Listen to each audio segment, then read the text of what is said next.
I am hopeful about AI.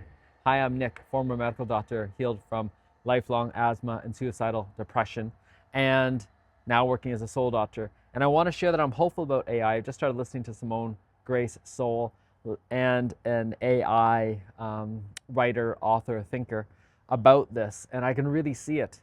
I can see how I've forgotten that we've changed so much in the past few hundred years. We went from a society which really had to focus on subsistence, a focus on growing food, sustaining famines, all that stuff, to hunter-gatherers even before that, to growing our own food, to having supply and abundance, to wars, to office jobs, to pencil pushing, to data entry, to all this stuff, and then layers and layers and layers of management, middle management, micromanagement, massive management, macro management, consulting, and how it doesn't make sense, how I had to step into academia and then step out of it because it just didn't make sense. Since I've left in the past few years, I've unlearned, learned, and remembered more than I had in decades.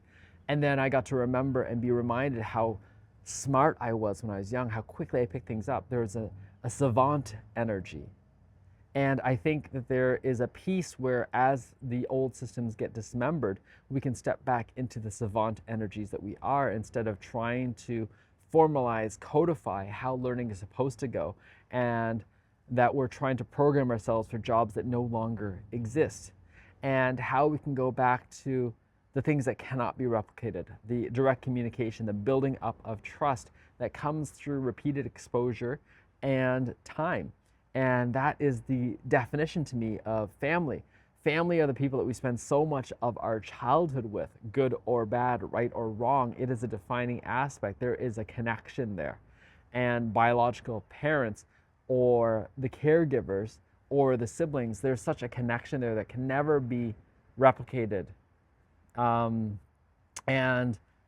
that's why there's that whole line, you know, the only person that doesn't know Billy is just like his father is Billy, because we forget that we can't see it. And part of it with AI, with all this doomsday prediction, oh my God, it's the end of times, people lose their jobs. There is always a grain of truth to this. It's the end of these times. People are going to lose the jobs that we had before. But we forget what comes out of this, what comes out of the forest fire, what comes out of the winter is the next round of growth that we can't even predict because we haven't been there yet. It's that idea, I just read that quote, you know, was it Graham Bell was like, someday in the future, I predict that every town community will have maybe 2 phones. And it was just such a radical idea. And now it's like, who doesn't have a mobile phone? Who doesn't have 2 phones themselves, right? And this whole idea of electrification, of cars, of all these things, of having to redo roads, of railroads, of planes, it was just unfathomable before. This instant communication and this current misunderstanding of all these electromagnetic frequencies, of the sunshine, of all this stuff, of these beautiful old hospital structures, buildings that we had, of losing connection with all this old architecture. Some of it is going to come back because people are going to fall in love with different arts again, with the artistry of things. And then we're going to probably fall into a realm of deeper centralization first before we have to break out and going, this doesn't make any sense. If we just keep having an echo chamber, it doesn't work. And AI is going to think its way out of that as well. We're going to get better at programming it. But as we get better at programming it, we get better at noticing the programs that are running in our own heads. And that probably is a reflection. If anything, when we invented the personal computer, we talked about our mind as a personal computer.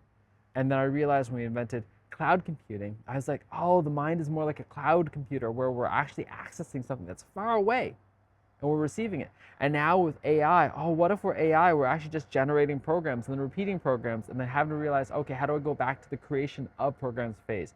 Realizing that I'm the creator of the AIs that I am as well. And why hopeful? Well, we could go for hope or we could go for fear and contraction. I choose to step into hope. And sometimes I do go to fear and contraction because I don't know how to better engage this. I don't want to relearn, rethink sometimes. But then how do I explore? How do I come from a child aspect? How do I come from a kid aspect? How do I come from unlearning? How do I come from remembering? How do I come from this place where I can actually notice my tendencies to exploit and extract and try to grab as much as I can and then let that go as well? How do I notice how I'm getting sucked into different narratives as well? And how do I engage others to notice these things as well? And part of it is, as I'm hopeful, I'm also hopeful because the work I do helps to awaken people to their intuition. And if they can awaken their intuition and leverage it, how much quicker can that intuition turn into real world change? And that's part of it. It's the same idea of the concentrations of wealth can enable faster and faster change in some ways if and when the people that have the wealth are looking towards that. So take a look at where you're hopeful, where you're unhopeful for AI. Take a look at where things feel like they're getting stuck. Take a look at how your own mental models are changing. Take a look and also take a step back. I'm also so hopeful because I take a lot of time away from technology. The phone's on airplane mode, it's off. The rest is happening. The writing is happening. Being in nature is happening. Being with family is happening. Being with close loved ones is happening. Being with eating delicious foods is happening. All right, ciao for now.